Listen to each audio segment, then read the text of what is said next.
My name is Matt. I'm the Community Relations Manager here at Barnes & Noble at the Grove. And I want to thank you for coming out today in support of this event. This event that we're doing today is actually part of a fundraiser that we're doing for the LA Black Book Expo, which we call a book fair. Basically the way that works is if you're going to be doing any purchasing today, either in the store or in our cafe, just let them know that you're shopping with the LA Black Book Expo, and we'll be donating a percentage of your total sale amount to the organization. And that includes, anything you buy from books to DVDs to music to anything in our cafe. You get a cup of coffee and something to eat and donate to the LA Black Book Expo. And we have some really good treats over there, so it's not a bad way to go.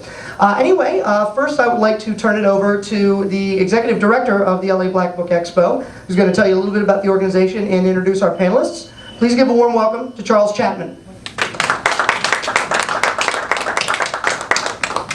Hello everyone, how are you doing today?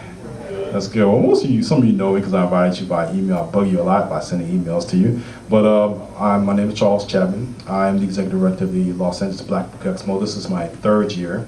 I was an exhibitor for the first two, and we've always had it at the Exposition Park at the Expo Center, which is by USC.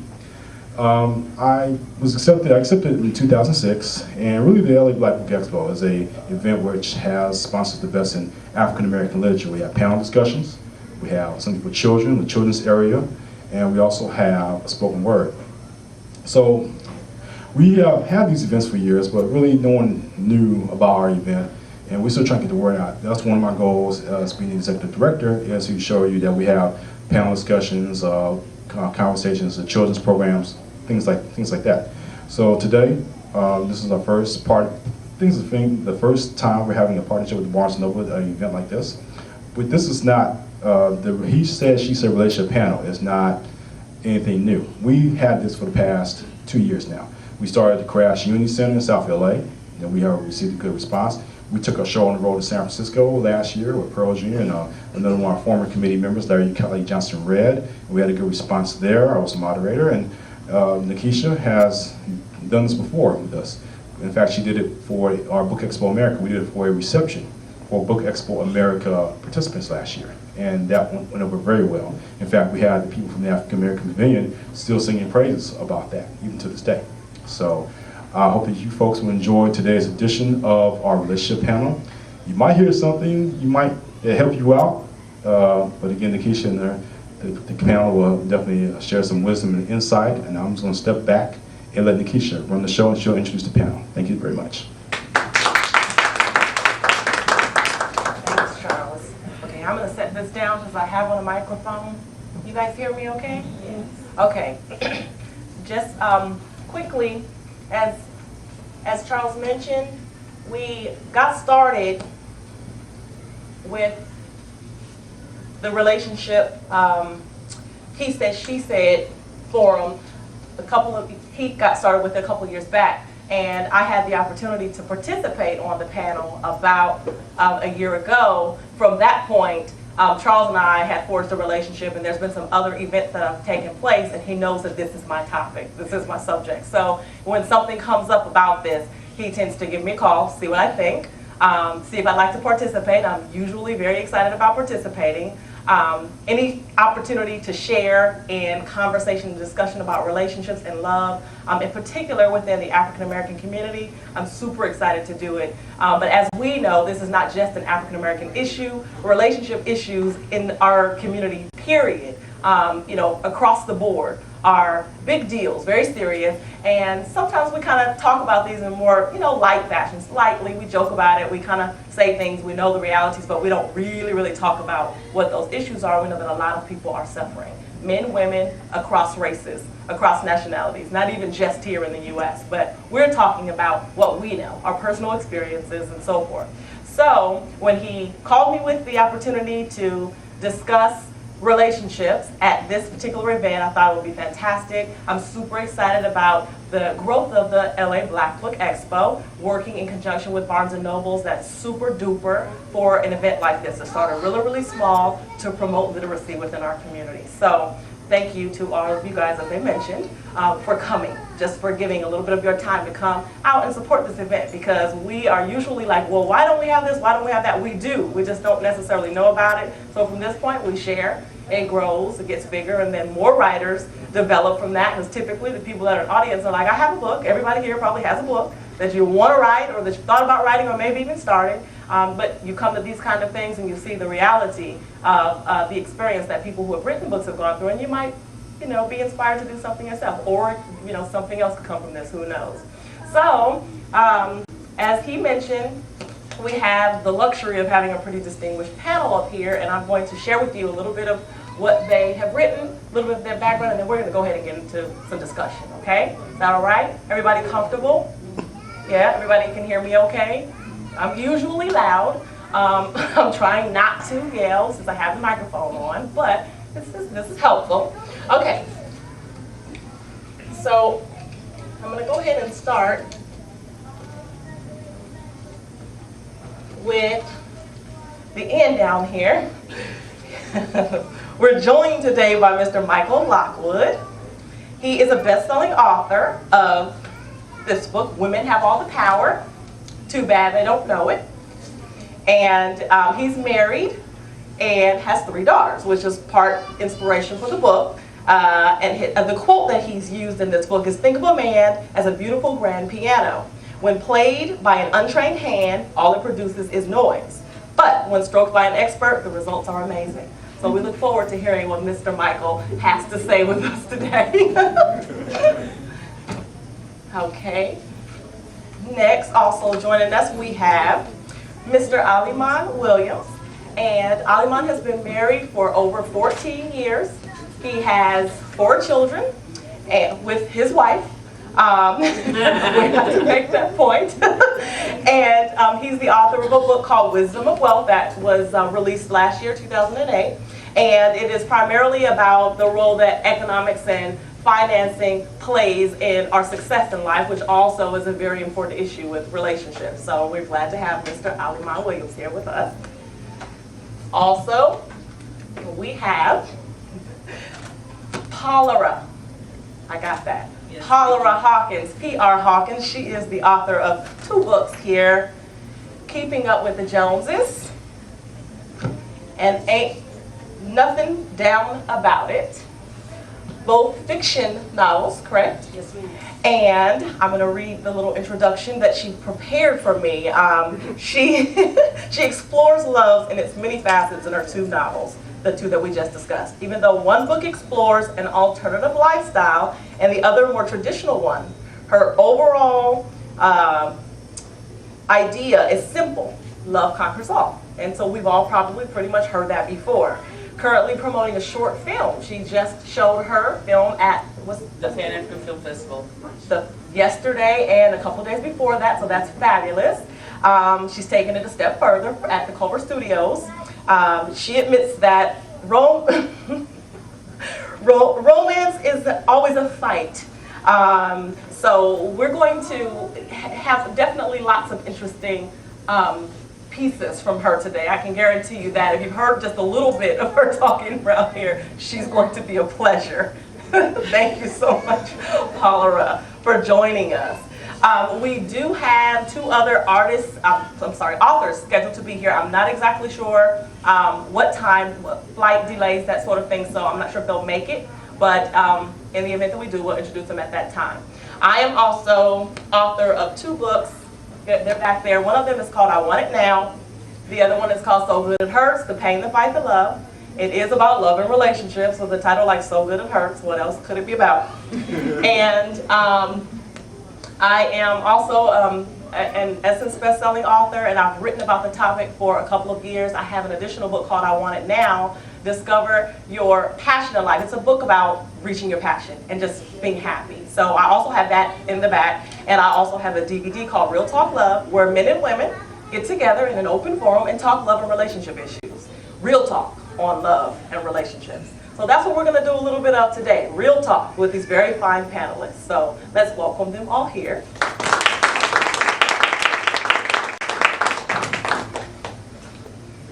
Okay. Let me put this closer to you all so you each have one. I like to dive right in. Sometimes the questions are, is this okay? Okay. Sometimes our questions are a little, I like to be real with the questions, as real as possible. We're gonna move you over there. Yes. And don't worry as much about me. Sometimes I get a little excited, so I might want to get up, and I might have to see them saying what they're saying, so don't worry about it.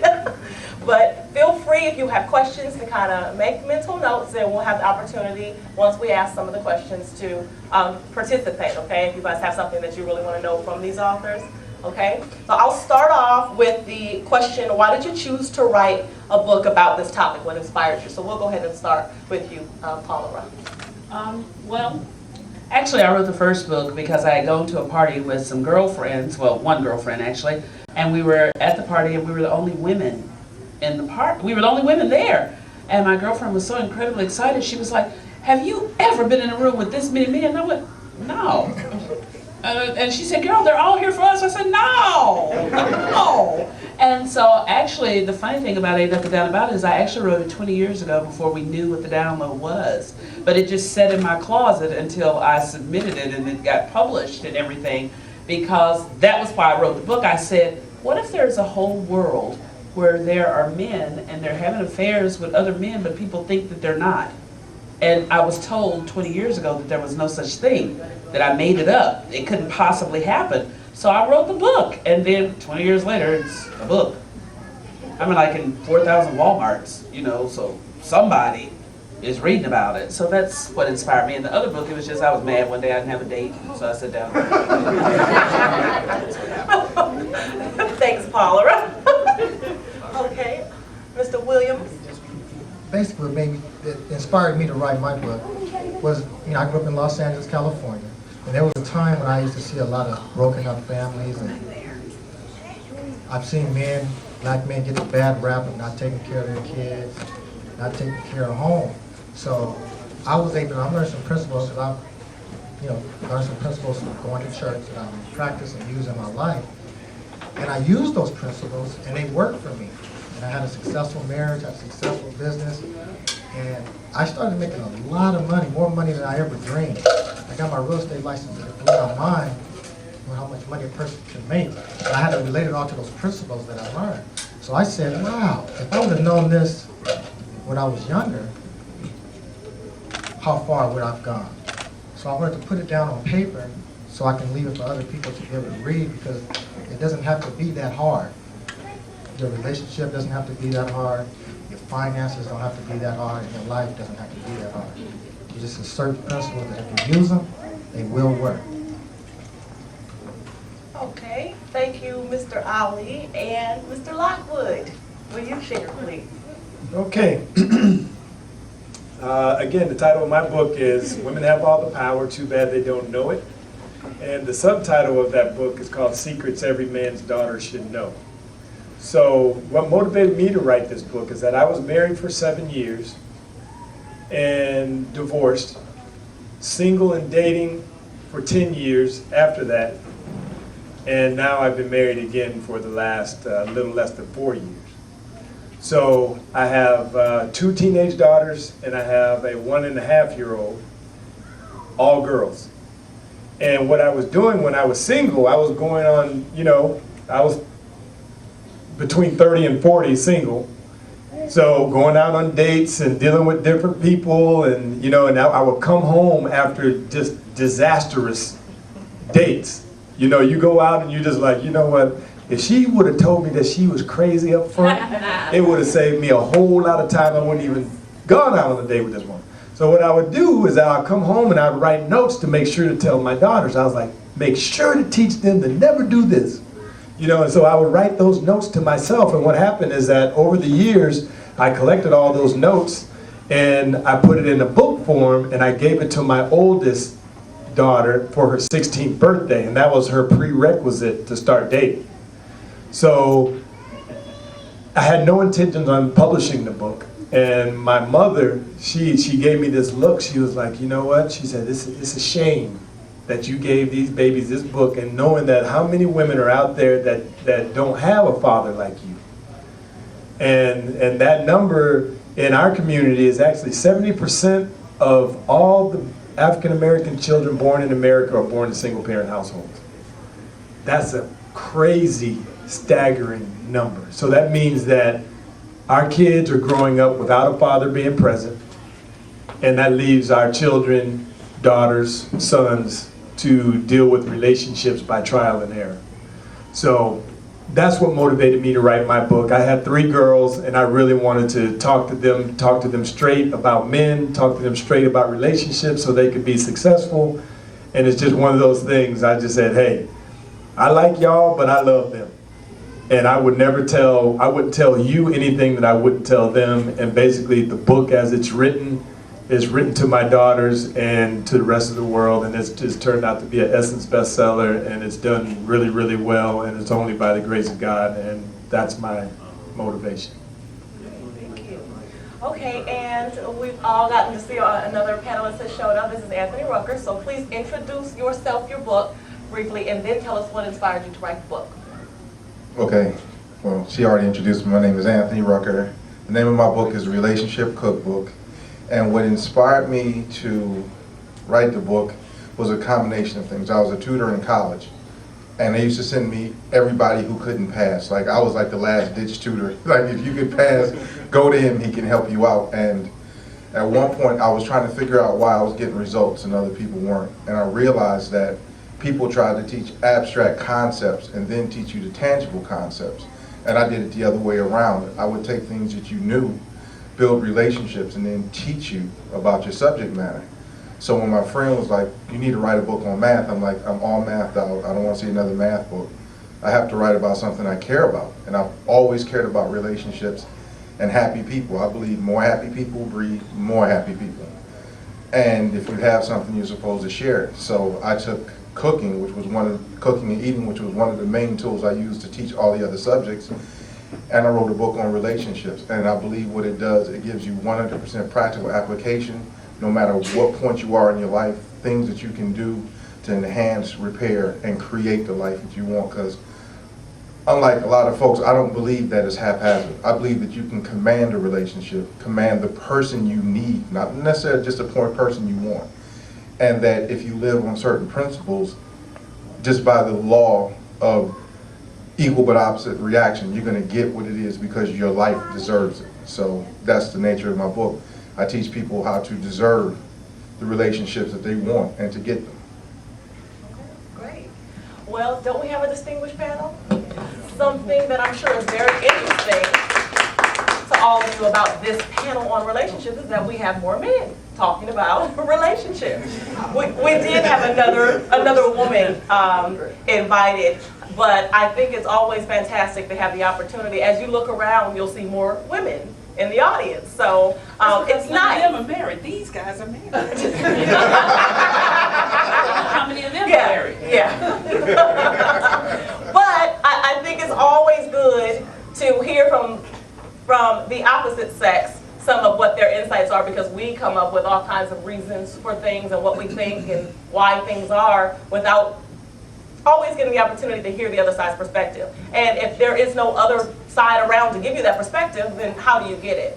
So I want to just dive in. We're going to talk about a host of different subjects. I mean, we'll talk about some things that are statistics, realities, and the rest of it will just be opinions, discussion. So I want to start with this. I was having a conversation with some girlfriends probably about 6 to 8 months ago, and we were talking about the Huxtables. Everybody here knows the Huxtables, even though they're not real. We all know exactly who the Huxtables are.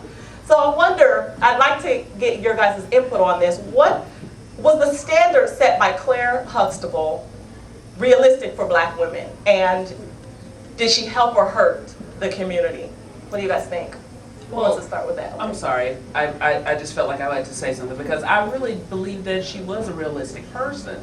I find it so difficult when people are shocked when we have African American women who are educated. We have people who are not on drugs. We have people who have a husband with their children and not just a baby daddy. And it seems like it's a shocking thing, and it shouldn't be. I think that Claire Huxtable, the whole fact that that whole show was on television, that people could see this, that would let people know that we are just as normal as everybody else. Some doctors do marry lawyers. Some of us do go to college. Some of us do have children with our husbands. Not me, I'm looking for a husband. But some of us do these things. And I think that Claire and Cliff and all of those people, they opened the doors for television viewing audiences and for other people to look and say, oh, that is possible within the African American community, and I don't think it was so unrealistic. And that's just my opinion on that. Okay. I don't know, because I saw Claire Huxtable long before the show came on. I don't know, my mother was one of four.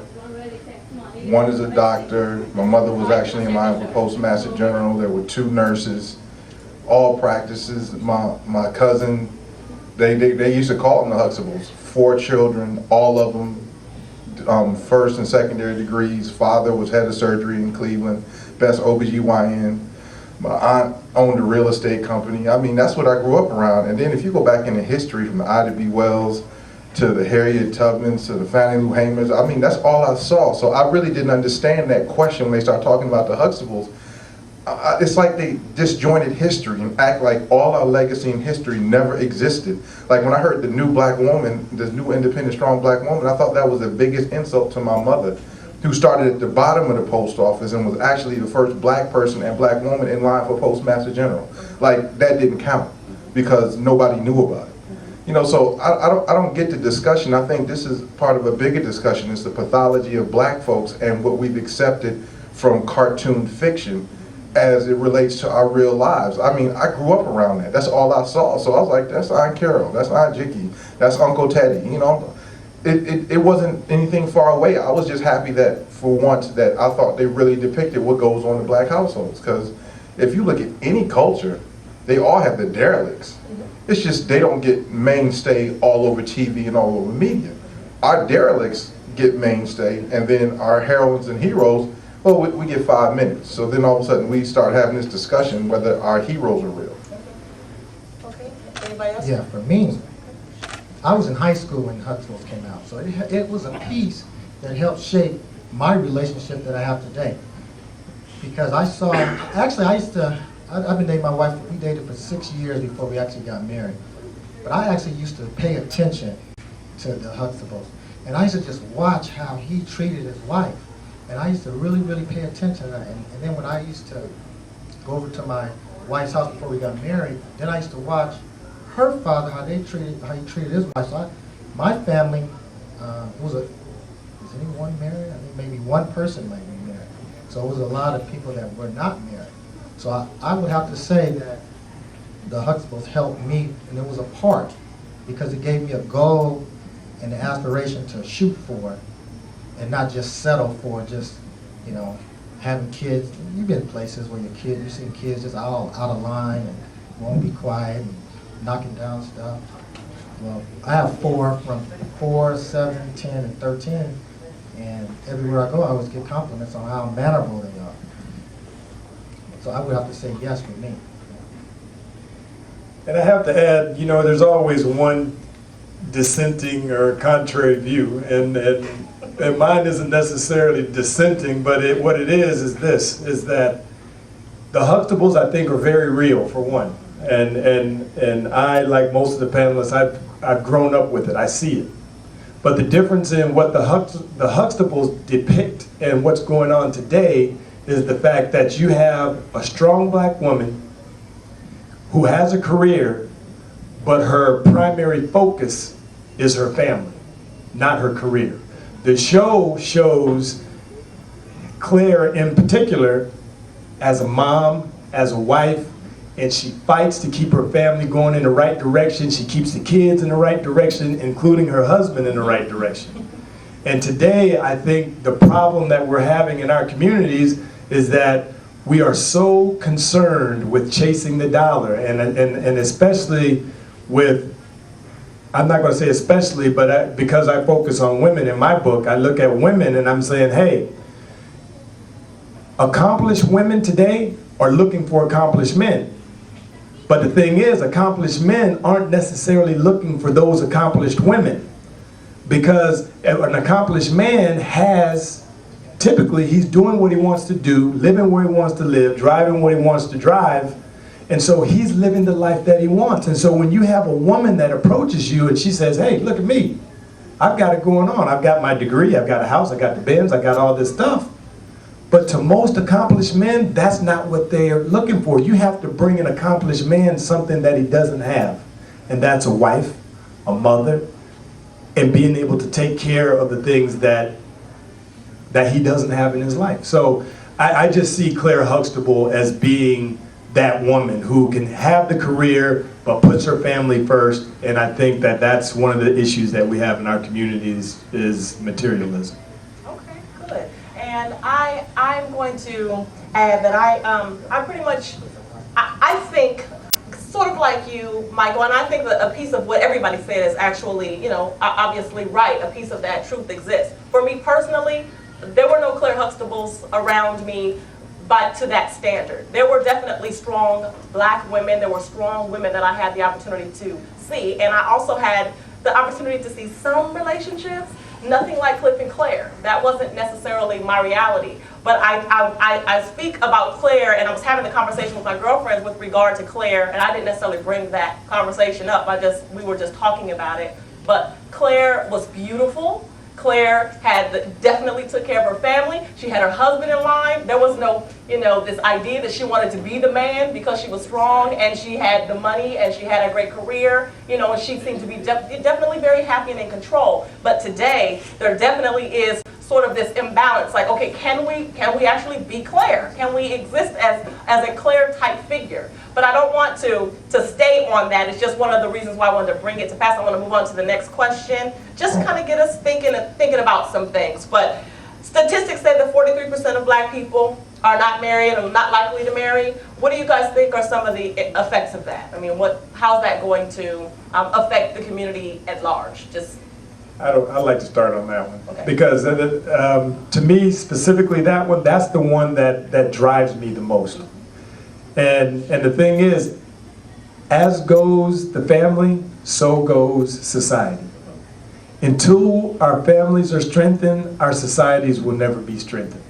And the only way to strengthen our families is to strengthen the very core of our families, which is relationships, which is why we're here. And you can't have one without the other. We look at our kids are over-incarcerated, undereducated, and all the other things that you want to put out there, negatives. We have issues. We do. I mean, there's plenty of positives, but you have to address the negatives as well. And I just think that it starts with relationships. It starts with understanding each other, women understanding men, men understanding women, and meeting each other at a middle ground. I'm sorry, we're sharing the mic, and he's very good about sharing it with me. Thank you very much. I appreciate that. You know how when you get about my film is called Fabulous, and it's about being 40 and fabulous and all this, that, and the other, and it's talking about relationships. There's a 40-year-old woman who is not in a relationship, but all her girlfriends are. And so they want her to have a fabulous love affair before she turns 40, and she in turn meets a man right across the street, and da-da-da-da-da, and he's younger than she is and all this stuff. And I say that to say that when we did the film, afterwards, there were so many women coming up to us going, girl, you're talking about me, you're talking about me, and you're talking about me. I think it is possible for us to have relationships. I think that relationships are the core of who we are and where we're trying to be. But the reality of it is there are so many black women. I'm an educated woman with my own money, my own house, my own career, work 2 jobs, don't have to. Working because I want to. And I write on the side. And I have 2 books in the film. Who am I dating? I'm sitting up here on Sunday because I ain't got nothing else to do. So what I'm saying is, it's just, but I'm not lonely, I'm bitter. But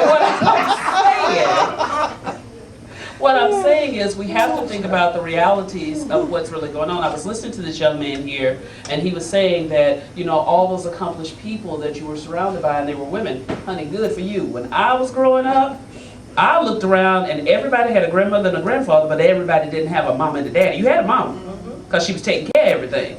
Now your daddy might have had another family, this and that. So I'm always shocked when I run into people who had this kind of upbringing. Good for you. I know it's there.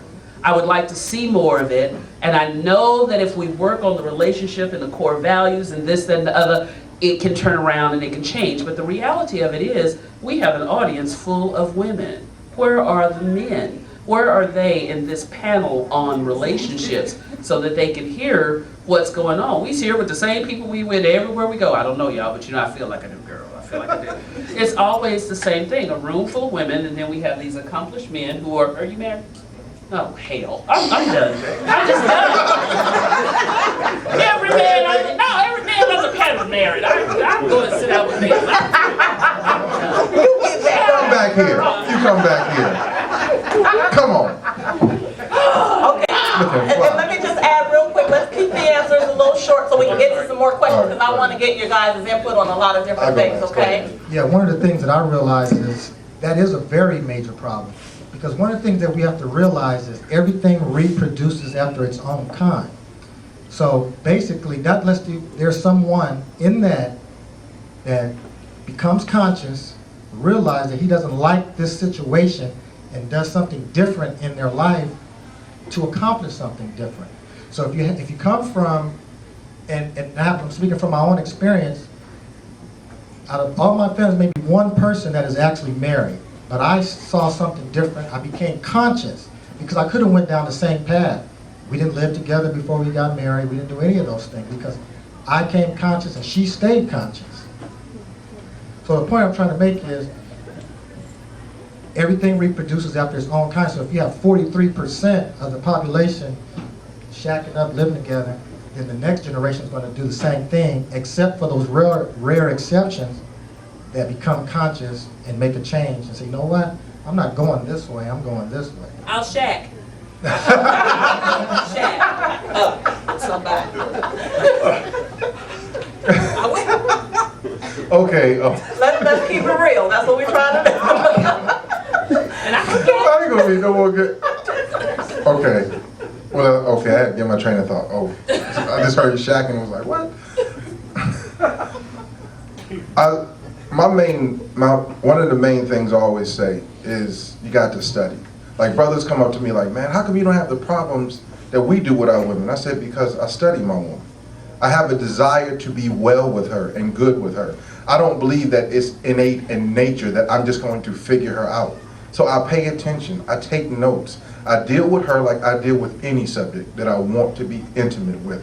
I study her, I pay attention to her, I know her. Most people I meet, especially the quote-unquote good brothers and good sisters, are more skilled at dealing with bad brothers and bad sisters than good brothers and good sisters. I asked this one sister, I said, so if you get a man that you don't have to worry about, puts God first, puts you in the proper perspectives, take care of your business, you ain't got nothing to complain about, what do you do with him? She sat there and was like, I don't know, does somebody like that exist? I said, and you wonder why you don't have him. You made no room in your life for him. When you get him, chances are you gonna mess him up for the next woman. I got room.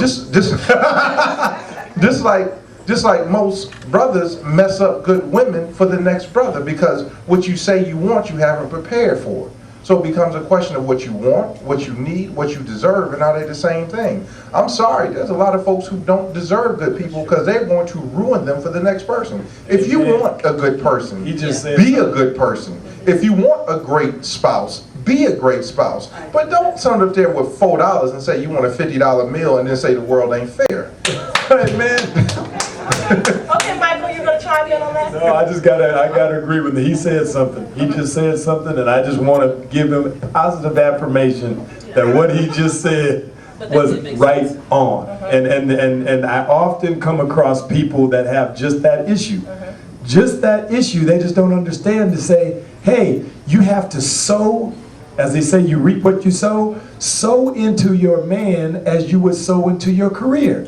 People will go out and get a master's degree, you'll work 10 hours a day, you'll commute an hour each way, you come home and you juggle everything. But you know, when it comes to your man and your relationship, you got to do the same thing. Pick up a book, learn, ask a question other than your girlfriend. You know, that's why I say, ask, sow into your relationship as you would anything else that you value. Okay, and with that, this might actually be for Paula. This is not for her to answer. This is so that she can get some input from the guys. But what advice would you give to black women who have become hopeless about finding what they consider a good man? Okay, I'm not hopeless. No. To the guys. One of the things I would say is change your words that come out of your mouth. Okay. because words have power. And what you say goes into your subconscious mind, and then you start to react on what you say from what you start doing what you hear, and you become what you say. So one of the things is you have to change the words that come out of your mouth. That's one. Number two is ask a lot of questions. Ask a lot of questions one way and then turn it around another way, but ask the same question 3, 4, 5 different ways over a period of time. Because one thing that, and I would say a lot of, I'm gonna say males in general, we have, because I remember when I was growing up, and the only thing that was on our mind was girls, period. I remember being in the 9th grade, senior come up to me and say, and my 9th grade friends, man, I mean, I'm a senior now, I got so many women, I can't even, man, I'm just having love and life.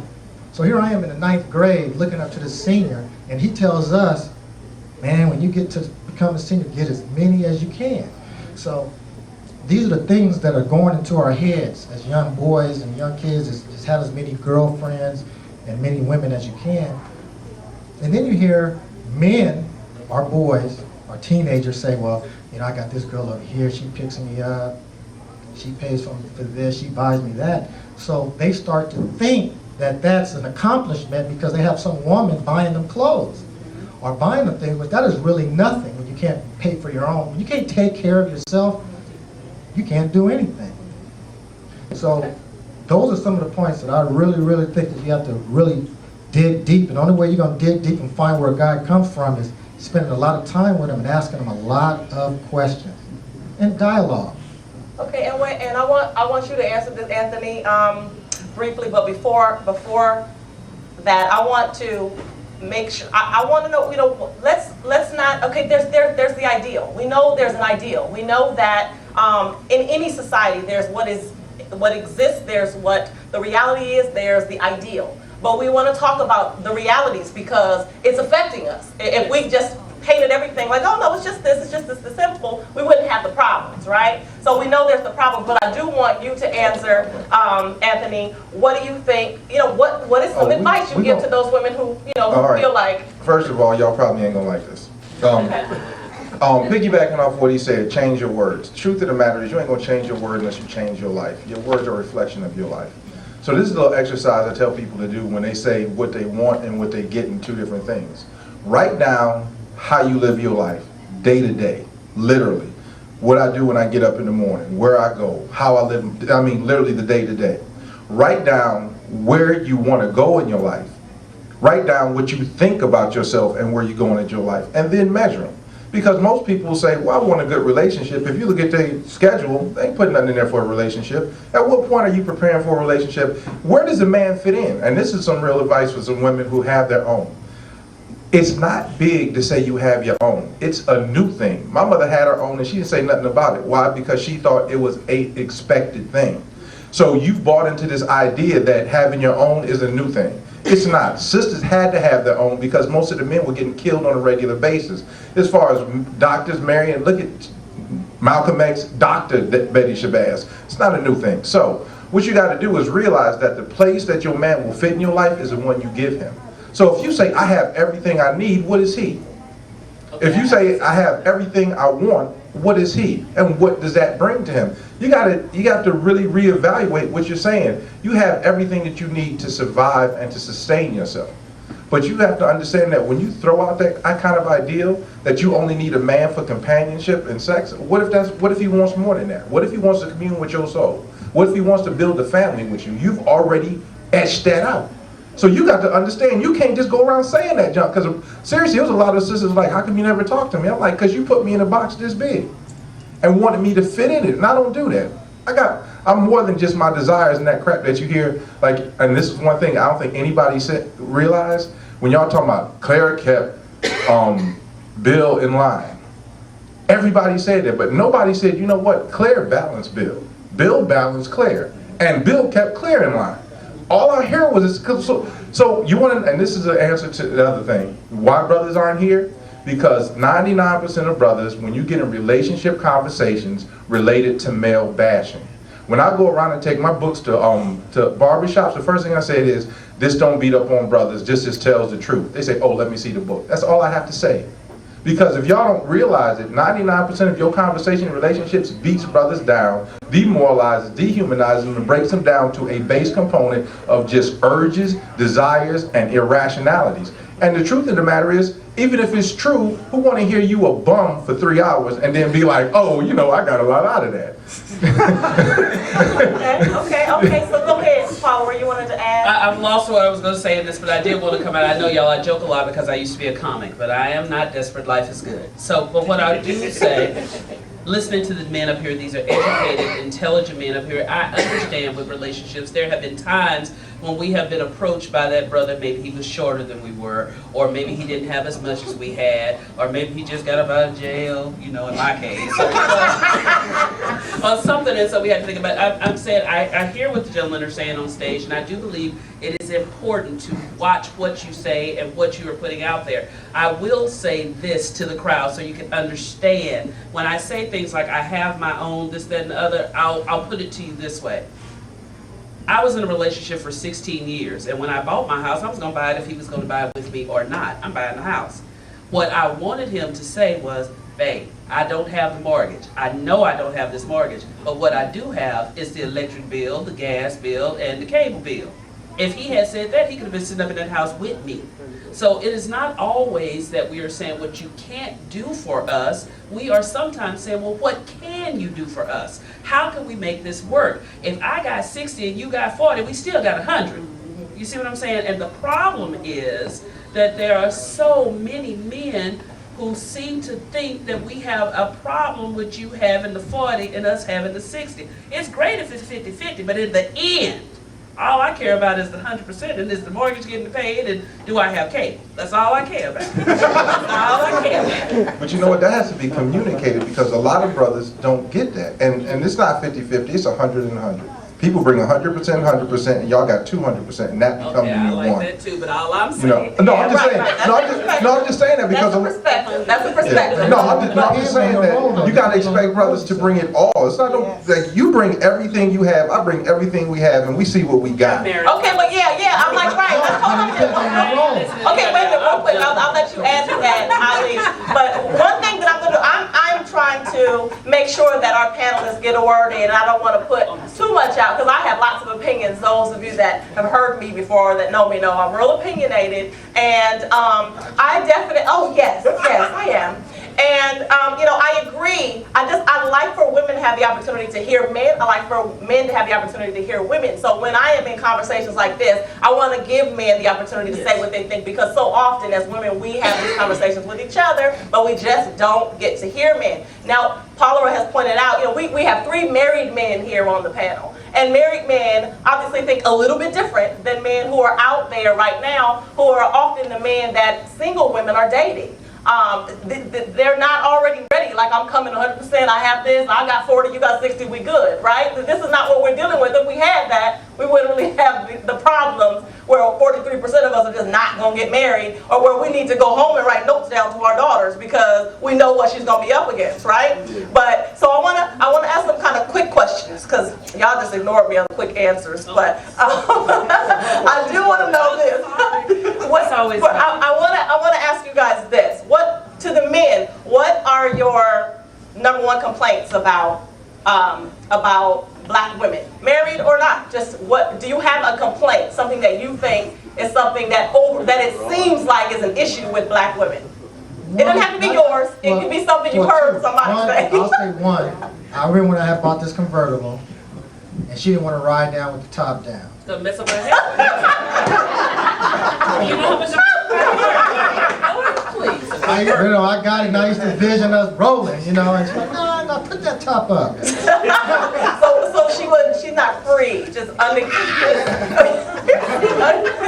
Okay, anybody else have something? I'll add something real quick. Go ahead, Michael. Because we were talking about, accomplished men and accomplished women. One of the things that I see that tends to be an issue is the fact that just because you make yours and just because you have your own, that doesn't give you grounds to say, hey, I'm going to stipulate what's going on up in here. Okay. Because to me, I think that throw your career out, If you judge at work, when you come home, you're not judged. When you come home, you're your wife.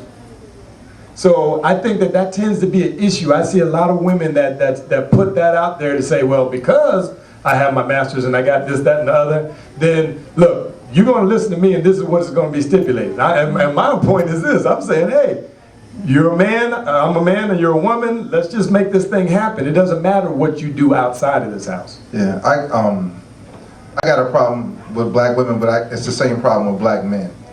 We're the only ethnicity and race of people that have actually came out and publicly spoke out against each other. I've never heard a white, Chinese, European woman say, all European men ain't nothing, or they're gold diggers. I've never heard a white man come out and say, you know, all white women are gold diggers, this, that, and the other. We are the only group of people that take a public stance against each other. All that other stuff, that's pathologies that exist in everybody. I've seen gold diggers of every race, color, and creed. My problem is that there's certain home business that we do not keep at home. And until we do that, we're not going to succeed. You have not seen a successful group of people where the men and women come out publicly against each other and make the intimate details fodder for public discussion. It just ain't going to happen. Okay. Now you want to add to that? Well, I was thinking about, I'm allowed to get off mic, but I was thinking about, see, I used to date this fat white man, and we used to date. And when it gets down to it, white men, black men, yellow men, green men, you know what it is? It's all the same. Men are men and women are women. And no matter what they say, married men, no matter what they say, what it gets down to, when you get in the house, they still want you to be subservient and all this, that, and the other. And for the right man, I can do all that. Where are you?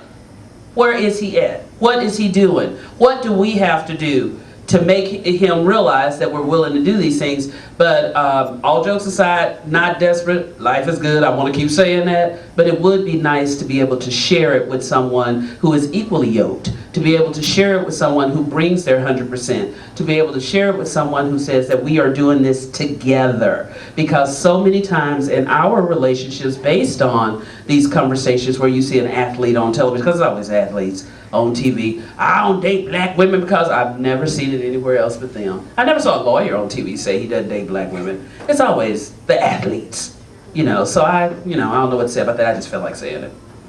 Okay. Were you going to add something? Oh no, I was going to say lawyers aren't normally on TV, so I mean, you got to understand. You know, athletes are just in the public eye. That's just how it goes. Yeah. Okay.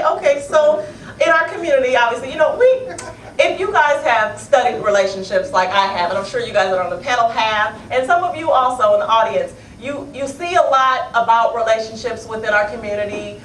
We kind of joke about the things that go on in terms of relationships in our community overall, like what we see on television, what we see on in the media, in a lot of instances. We kind of joke, but when is it a point where we get serious about the topic of relationships in our community? I mean, and I don't mean joking like it's a bad thing, but I mean when it's like the only thing. Every time I've heard, radio commentators and see people who kind of are specialists or experts in this area talk about relationships where they just kind of throw out some reality. People like Michael Baisden, for example, he'll throw out some reality and then George Wilborn will come in and say something and they just kind of laugh it off, and I'm like, that's it? No big deal. This woman got involved with a married man. She had a baby. He's not going to be involved with her. She's on the radio telling this. And then they're just kind of like, okay, we'll get it together. And I'm like, what? Oh, we're not.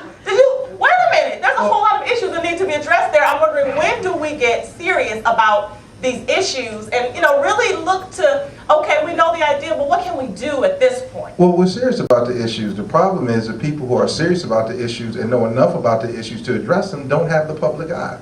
The truth of the matter, George Wilborn and Michael Baisden couldn't tell me more about relationships than my 2-year-old son. For real. They spew more ignorance. Now, don't get me wrong, Michael's political view, I want Michael to stay on the radio. He does a lot. But he hurts relationships just as much as he helps them.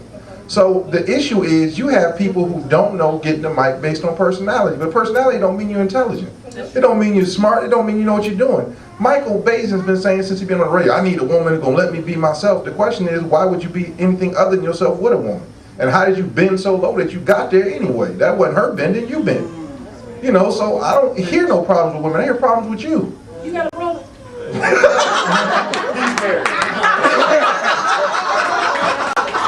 You gonna add your Yeah, one of the things that people have to understand though, when you're single, you are a certain way. I was single for a long time before I got married. However, I did things different. But when I got married, I had to change up. But the thing is, I had to have the willing to change. You can't just stay the same old person for 20, 30 years because you never grow. And I think that's part of the problem where we got to take ourselves out of it. I heard this one person say, it's not always about me. It's not always about me. Yeah, I want to go to the, what just happened last weekend? Was it or is it this weekend? No, not the Super Bowl, the basketball All-Star. Yeah, I wanted to go, but I got 4 kids. Couldn't take us all, so I got to catch maybe the next one because they want my time. Yeah, I wanted to go last year. I went last year, but this year I wanted to go again. But the point I'm trying to make is you have to change, you got to make sacrifices, and it's not always poor old me. I can't do nothing. I can't never go anywhere. Okay, and we've kind of, probably most of us in this room have heard something, this idea that all men cheat. No, they We probably have heard the idea. Now, personally, I don't put any group of people in one box. I don't think it is ever fair to say all men are this way, all black men do this, all black women. We are not monolithic. No group of people does the same thing. All short-haired black women between this size do this. No, I don't agree with that. I don't think that is right. But we've all heard that all men cheat. Not even just all black men. We've heard that too. But that men cheat. What would you panelists say to somebody who tells you that, they have never seen a faithful, witnessed a faithful black man like coming up or something? And I'm not talking about you here. I'm just saying they're just sharing with you. I don't know any black man or any man, period, that has ever been faithful. How should I expect to be? Like I always tell people, last time I checked, your opinion and what you know has never changed the truth. So the fact that you don't know they exist don't mean they don't exist. If that's the case, then Europeans had a right to say that the world was flat until they found out it was round. So again, just because you don't understand your world is round, don't mean it's flat. And then 2, it is a group of people. It's a group of people with lack of integrity.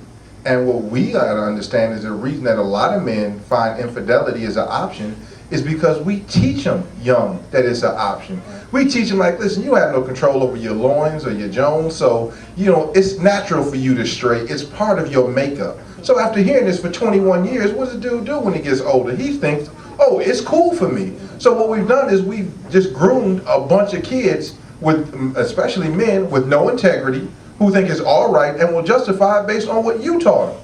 It was crazy. Like, this one woman said, boys will be boys. I said, you just lost them. You just created another misogynist, another wife beater, another cheater, another person who'll take care of it. What is boys will be boys? What is that crap? Who made that up and who should shoot them? That's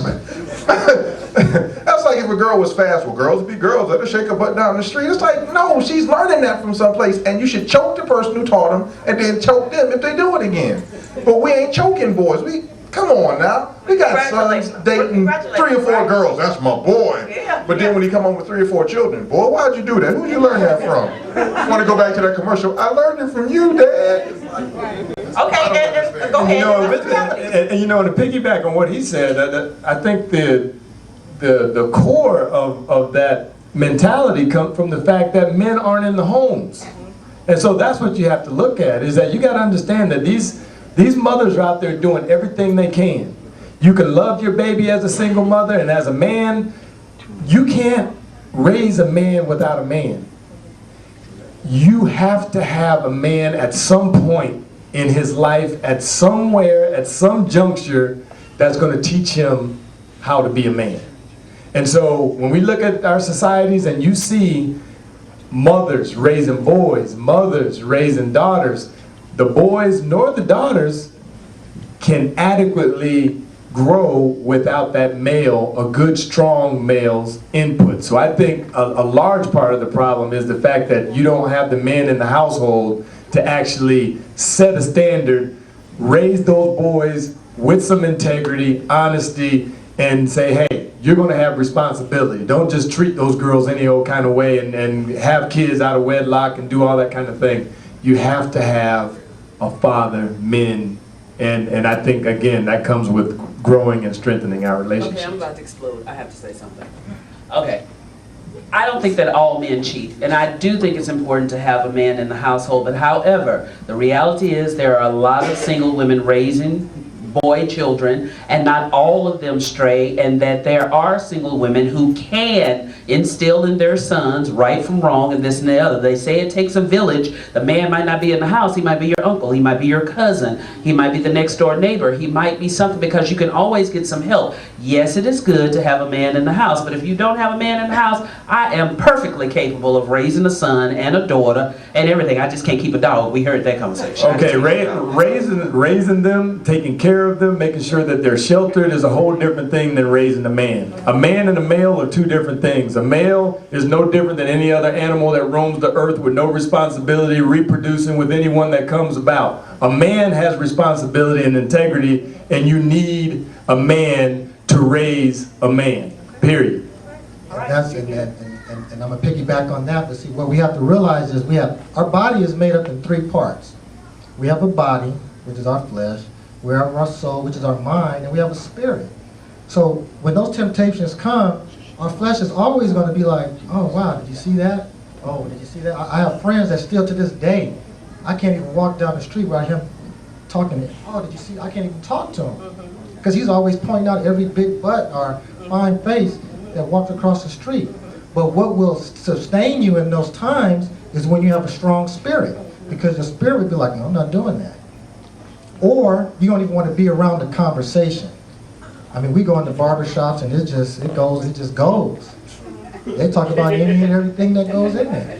So are you going to be one that get caught up in that conversation, or are you going to back out of it because it doesn't lead you to nowhere? Okay, and but really quick, let me just double check with Charles, and really quickly, I see a guy with his hand up back there. Charles, are we stopping, or we were just stopping for the tape, or what are we? Yeah, we're gonna stop for a brief intermission. Okay, we're just gonna have a real quick intermission so they can switch the tape off, and then I'll come out, and if any of you guys have some questions, we'll go ahead and get you guys to share it with them. Let us have a quick break real quick. I just want to say something about, she got a good point. Because my parents divorced when I was 2. But my father was always around and he presented a man. And when we moved out of state, my mother found a church with good, strong men and made sure they were around me. She's very correctly, and this is what sisters should understand. When we say that you can't raise a man will learn what a woman wants from his mother. But he will learn how to treat a woman from the man he looks up to in his life. So that's the thing about it. A man is always going to take cues from a man about how to be a man. You can teach him everything that a woman needs and deserves, but he is going to become the man he looks up to. Okay, let's go ahead and stop so he can go ahead and switch. We'll just stop for a couple minutes there, and okay. So you got to make sure that man